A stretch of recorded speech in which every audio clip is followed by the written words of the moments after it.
Sir சொல்லுங்கம்மா. கிளம்புறேன் sir. போயிட்டு வாடாம்மா, போயிட்டு வாம்மா. தினமா கேரி பேக்ல குழந்தைங்க உயிரை கொடுத்து வளர்க்குறீங்க. ஜாக்கிரதாம்மா, போயிட்டு வாடாம்மா. அம்மா சாமி ஒரு நிமிஷம்டா. உங்களுக்கு ஒரு நுட்பமான ஒரு சின்ன செய்தி சொல்றேன், உள்வாங்கிங்களா? நம்ம எவ்வளவுதான் குழந்தைங்களுக்கு செலவு பண்ணி நம்ம வளர்த்தாலும் நாளைக்கு அந்த குழந்தைங்க வளர்ந்து வந்து நம்மளை பாதுகாக்காது. அதனுடைய குழந்தைங்களை தான் பாசத்துடன் பாதுகாக்கும். நம்மளை பார்த்து அந்த குழந்தை அப்படியே கத்துக்குது. அப்ப நம்ம என்ன செய்யணும் அப்படின்னா, நமக்கு நம்மளுடைய முன்னோர்கள், அதாவது அப்பா இருக்கலாம், அம்மா இருக்கலாம், பெரியம்மா, சித்தப்பா, தாய் மாமா, யார் ஒன்னா இருக்கலாம், நம்ம பெரியவங்களை எந்த அளவுக்கு பாதுகாக்கிறோமோ அதை அந்த குழந்தை பார்க்கணும். பார்த்து வளர்ந்ததுன்னா அது பெரிய நானோடனே, நமக்கு வயசானோடனே அந்த குழந்தை நம்மளை வந்து பார்த்துக்கணும்.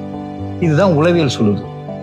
ஸோ நம்ம வெறும் பணமா கொடுத்து செல்லம் கொடுத்து வளர்ந்துட்டா அந்த குழந்தை நம்மளை பாதுகாக்க நினைச்சீங்கன்னா ஏமாற்றம் தான் மிஞ்சம். என்ன செய்தி சொல்லணும்னு தோணுச்சு மகளுக்கு, அதனால சொன்னேன்.